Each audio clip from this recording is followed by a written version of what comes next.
मैं आप सबको स्नेहिल अभिवादन करती हूँ। अभी विवेक चतुर्वेदी ने अपनी काव्यात्मक शैली में बहुत सुंदर व्याख्याएं की हैं क से ख ग तक की। वे अपनी काव्यात्मकता से संजीवन रस ढरकाते हैं और उन्होंने अपने उत्कृष्ट सौंदर्य बोध से इस कार्यक्रम को महोत्सवी बना दिया है। उनके साथी कुंदन सिद्धार्थ और अन्य सहयोगी जन, मैं सबको बधाई देती हूँ। तो विवेक चतुर्वेदी ने जो क ख ग की व्याख्या की है, मैं उसे दूसरे रूप में उसकी व्याख्या करना चाहती हूँ। ग क वर्ग का तीसरा व्यंजन है ग। यहाँ ग से गीत और गजल की बात की जा रही है। ये इस वर्ग के सारे व्यंजन, उनका उच्चारण स्थान कंठ है। अभी आप लोगों ने यश मालवीय जी की इतनी सुंदर कविता और कंठ संगीत के माध्यम से सुनी और सभी लोग आतुर होंगे गीत और गजल सुनने के लिए। मैं क और का और की बात करूंगी। ये कह रहा है का की 12 खड़ी में तीसरी मात्रा की है किताब, और क से कविता और का से काव्य। ये कविता और काव्य ये सब किताब में स्थायित्व पाते हैं, बड़ी लंबी यात्रा करते हैं किताब में। और उसी किताब बोरसी भर आँच यतीश कुमार की जो है, उस पर मुझे बात करनी है। वो पहले मैं जो उनका मुख पृष्ठ है, कवर, उसके बारे में बात करना चाहूँगी।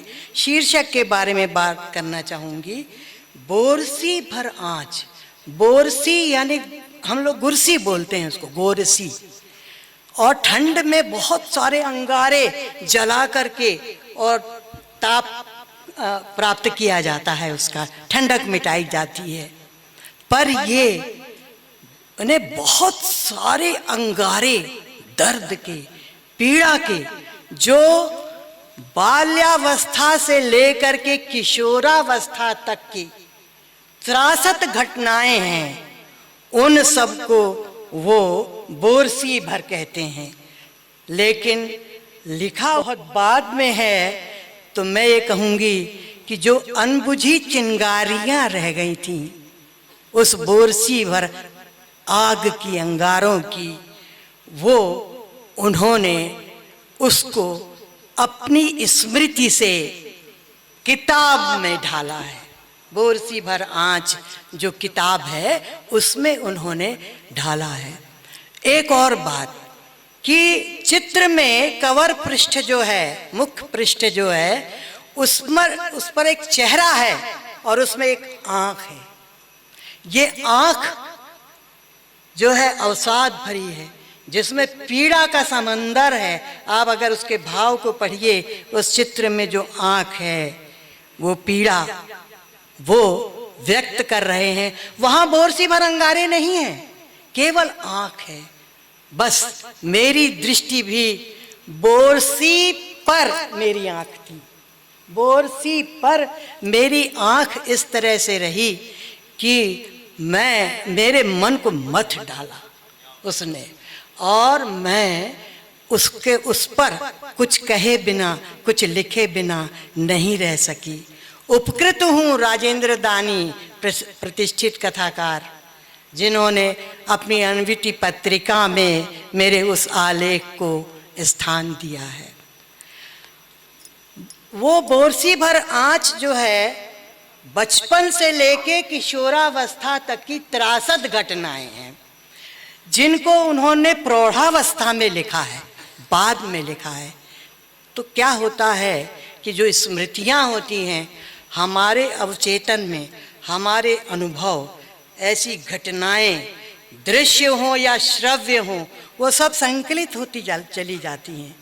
लेकिन अवसर पाने पर हमेशा स्मृतियों की ये विशेषता है कि वो प्रत्यावर्तित होती हैं, और यही प्रत्यावर्तन हम बोरसी भर आँच में देखते हैं। एक बालक चीकू, अगर हम उस आँख से देखें, इंद्रिय है जो हमारी, उससे हम देखें तो हमें एक उद्धत, उद्दंड बालक दिखाई देगा जो अजीब अजीब से करिश्मे करता है, अजीब अजीब से करिश्मे, एडवेंचरस चीज़ें जो है, रोमांचक चीज़ें वो करता है। लेकिन अगर हम हृदय की आंख से देखें तो वो बालक बहुत कुशाग्र बुद्धि का है, बहुत साहसी बालक है। वो स्पाइडरमैन की तरह जो है एडवेंचर करना चाहता है। इसलिए बोरसी भर आँच को पढ़ने के लिए केवल आँख नहीं, बाहरी इंद्रियगत चक्षु नहीं, बल्कि हृदय की आँख चाहिए। मुझे याद आते हैं घनानंद। रीतिकाल के कवियों को सब स्थूल चित्रण का कवि मानते हैं, पर उनमें से घनानंद ऐसा है जिसने कि बहुत सुंदर कविताएं लिखी हैं। उन्होंने लिखा है, जग की कविताई के धोखे रहें या प्रवीणन की मति जाति चकी, जग की कविताई के धोखे रहें या प्रवीणन की मति जाति चकी, समुझे कविता घन आनंद की ही आँखिन नेह की पीर तकी। वही हृदय की आँख चाहिए बोरसी भर आँच के चीकू को देखने के लिए। मैं ये 3 बिंदु मेरे मस्तिष्क में हैं जिन पर मैं चर्चा करूंगी। बहुत ज़्यादा नहीं बोलूंगी क्योंकि 15 मिनट का समय सीमा है मेरे पास। और सबसे बड़ी बात तो ये है कि कविता का माहौल है। अभी यश मालवीय ने मंत्र मुग्ध कर दिया सभागार को। ऐसे वक्त में वक्तव्य देना मखमल में पैबंद के समान है। लेकिन मैं ये सोचती हूँ कि ये पैबंद भी बहुत ज़रूरी होता है। कभी कभी मखमल में पैबंद लगाने, फटे को दूर करने के लिए ये पैबंद भी ज़रूरी होता है। इतने टुकड़े हैं बोरसी भर आँच पुस्तक में, अनेक टुकड़े हैं। अगर एक एक टुकड़े को ही पढ़ा जाए तो समूचे पुस्तक की रचनात्मकता जो है उसका उत्कर्ष हमें दिखाई देगा। मैं 3 बिंदु की बात करूंगी क्योंकि मेरी अपनी दृष्टि से। पहली बात, बचपन से लेकर के किशोरावस्था तक का मनोविज्ञान। दूसरा बिंदु उनका है सांचा अनुभव, जिसे कबीर अनभय सांचा कहते हैं। और तीसरा बिंदु है वैयक्तिकता के माध्यम से सामाजिक सरोकारों तक की अभिव्यक्ति करना। ये बहुत महत्वपूर्ण है, जो आरोपित कहीं नहीं लगता। उसके लिए उन्होंने कोई चरित्र नहीं गठित किए। प्रेमचंद तो यथार्थ को अभिव्यक्त करने के लिए वे चरित्र निर्मित करते थे, टाइप्ड कैरेक्टर वो निर्मित करते थे। परंतु इन्होंने, क्योंकि वहाँ तो कल्पना के लिए और किसी कल्पना के लिए तो स्थान है ही नहीं, यथार्थ ही कहना है, क्योंकि संस्मरण है। वो संस्मरण में तो यथार्थ बोलना पड़ेगा। आत्मकथा में भी यथार्थ बोलना है। ये कथेतर गद्य हैं। आजकल छोड़िए बात, सबसे ज़्यादा झूठ तो आत्मकथाकार ही बोलने लगता है, तो वो बात छोड़ दीजिए।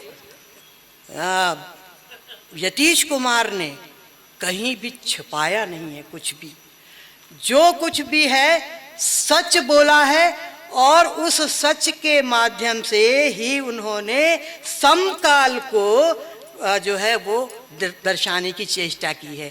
कहीं ऐसा नहीं लगता कि वो आरोपित सा है, अलग से घटना जो है उसके लिए निर्मित की जा रही है। तो मैं पहले उस मनोविज्ञान की बात करूंगी जो बहुत महत्वपूर्ण है। देखिए, वो चीकू जो है वो क्या कहते हैं, पिता के मरणोपरांत जन्मा हुआ बच्चा है, पोस्ट्यूर ऐसा कुछ कहा जाता है उसको। और वो बच्चा, उसके लिए माँ उसका आदर्श है।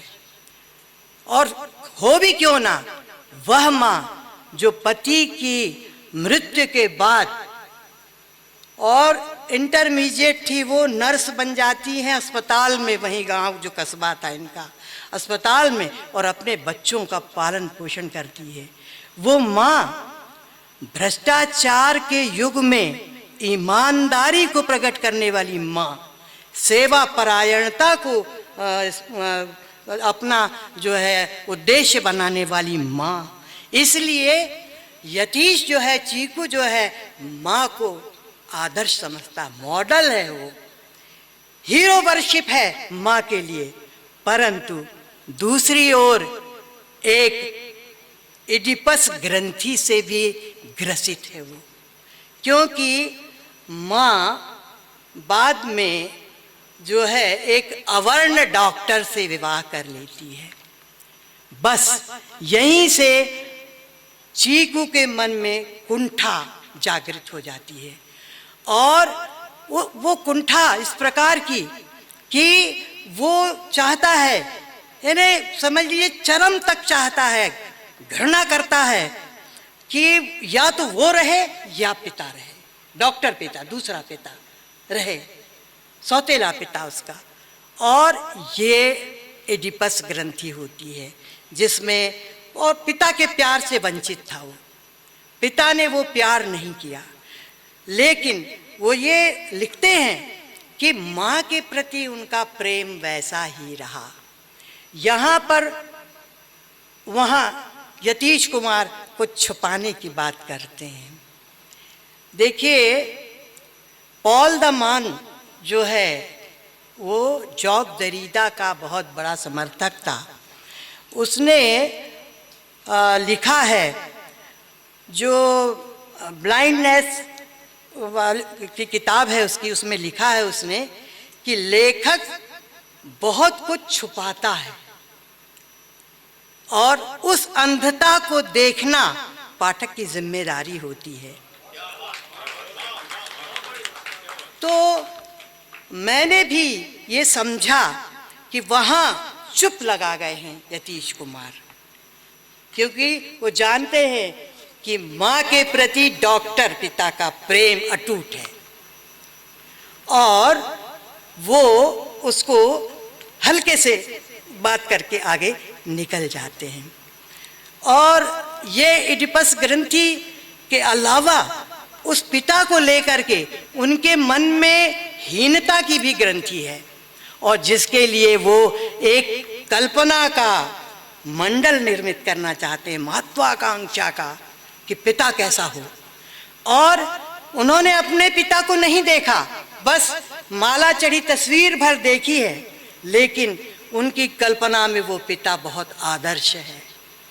वो पिता इन्हें हीनता ग्रंथि के बदले वो आरोपित कल्पना करना चाहते हैं आदर्श पिता की।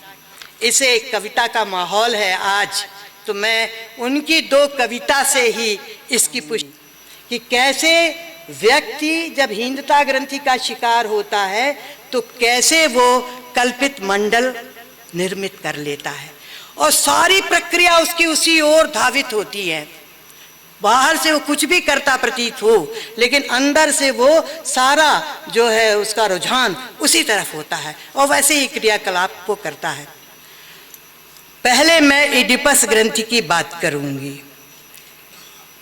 एक कविता है उनकी, और यहाँ पोस्टर में भी वो कविता लिखी गई है, दुख सुख।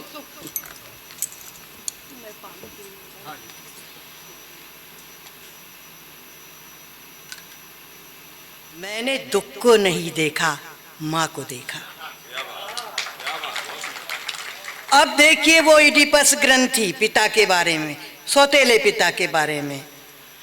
पिता आए, गले से लगाए, क्षण भर में, हाँ, गले से लगाए, मैंने सुख को नहीं पिता को देखा। फिर कहते हैं क्षण भर में पिता ने आगोश से अलग कर दिया, मैंने जाना सुख क्षणिक है। माँ स्थायी दुखों की दवा खोजती माँ वहीं बैठी रही। कब से? यानी दुख स्थायी होता है, लंबा चलता है दुख, और सुख क्षणिक होता है। ये प्रतीकात्मक व्यंजना जरूर है दुख सुख की, लेकिन इसमें छिपा हुआ है इडिपस ग्रंथि, पिता के प्रति आक्रोश का भाव, क्योंकि पिता को देख करके वो क्षणिक सुख की बात करते हैं।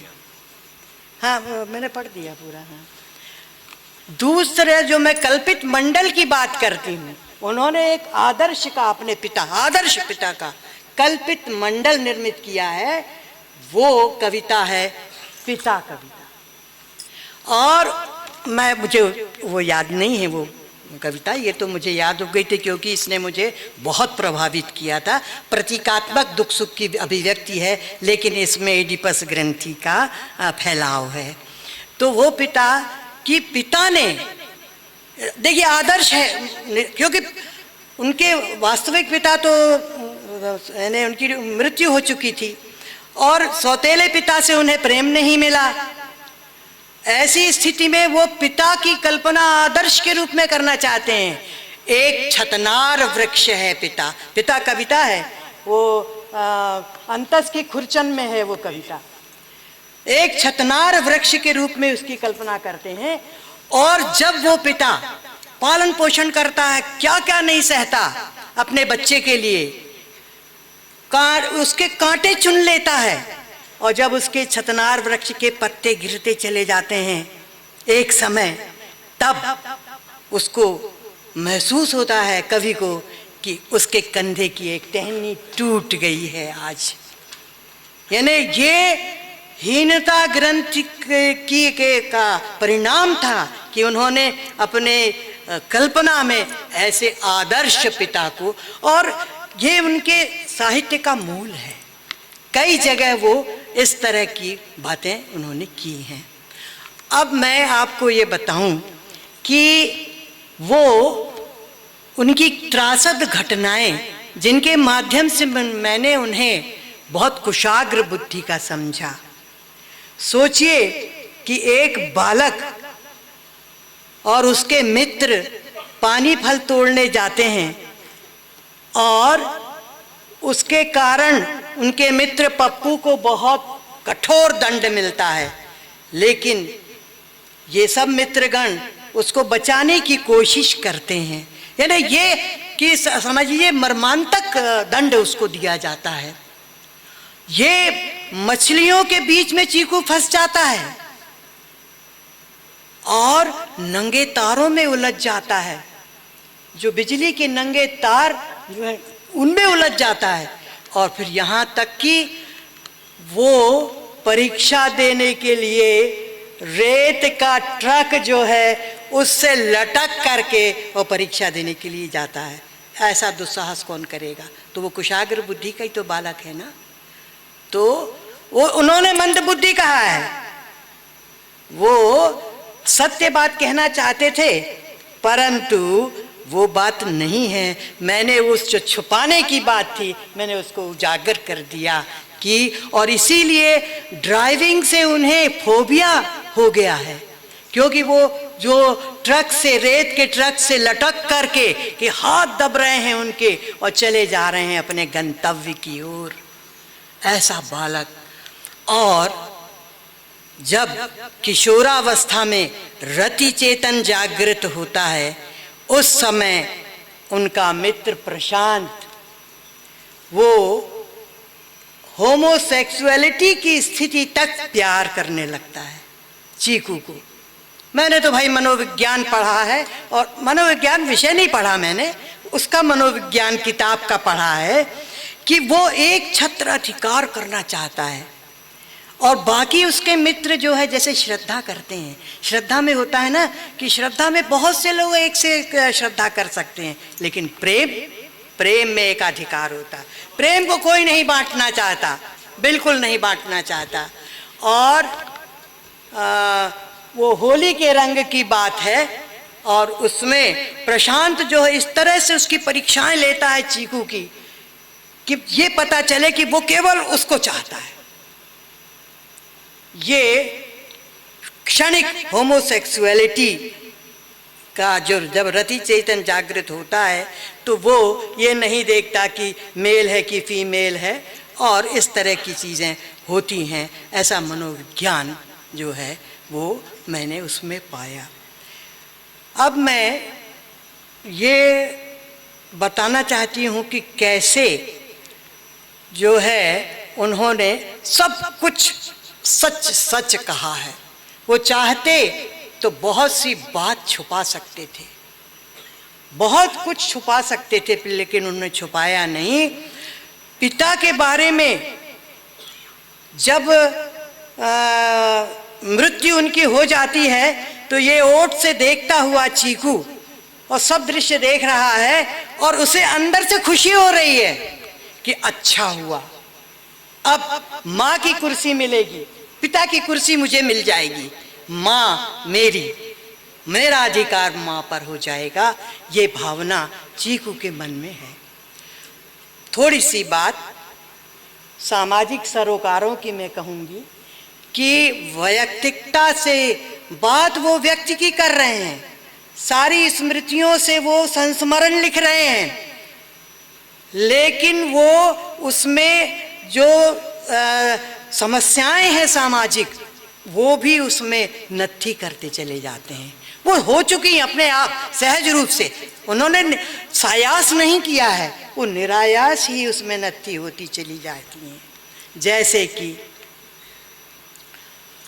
वो यौन उत्पीड़न की घटनाएं, बैरन डाकिया एक उनका संस्मरण है, और एक हरी कंपाउंडर जो था उसने जो चीकू के साथ किया, बालिका तो बिल्कुल सुरक्षित है ही नहीं यौन उत्पीड़न से, बालक भी सुरक्षित नहीं है। इसीलिए हम लोग टीवी वगैरह पर देखते हैं कि वो बताया जाता है कि इनको बताओ कि किस तरह से छू रहा है कोई, किस तरह से यौन उत्पीड़न का प्रयास कर रहा है, इससे बचाव कैसे हो। परिवार के लोगों को सजग होना होगा, और स्कूल के क्योंकि स्कूल के शिक्षक भी ये कर रहे हैं। तो एक तो यौन उत्पीड़न बालक बालिका की जो समस्या, दूसरी बात कि वो जो सौतेले पिता थे वो अवर्ण थे, वहाँ उन्होंने जातिवाद का कितना अभिशाप वो पिता झेल रहा था। वो भी बहुत ईमानदार थे, कहीं भ्रष्टाचार में वो लिप्त नहीं थे, डॉक्टर पिता। और किस तरह से जो वहाँ का विधायक और जो तथाकथित सो कॉल्ड जो है नेता, वो उसको कहते हैं कि हाजिरी लगाओ, हमारे पास हाजिरी लगानी पड़ती थी और उसमें उनको चढ़ोतरी चढ़ानी पड़ती थी, लेकिन वो झुकते नहीं थे उसके पिता। और इतनी उस जातिवाद को लेकर के, अवर्ण जाति को लेकर के उनके मन में इतना विषाद उत्पन्न हो गया कि उन्होंने ड्रग्स लेना शुरू कर दिया और इस प्रकार उन्होंने आत्महत्या कर ली। और ये हम अगर उस पिता के पक्ष से देखें तो जातिवाद का जहर कितना अधिक फैला हुआ था, उसके साथ जुड़ा था भ्रष्टाचार। उन्होंने लिखा है कि अस्पताल के जो कर्मचारी थे वो अटेंडेंस लगा देते थे, लेकिन कोई काम नहीं करना चाहते थे। ये भ्रष्टाचार तो आज तक हम देख रहे हैं। और अब हमारे साहित्य में ये भ्रष्टाचार और राजनीति बहुत गहरे तक जड़ें जमा चुकी है। हम वास्तविक योग्यता वाला लेखक कवि कौन है ये हम समझ नहीं पाते, बिक रहा है।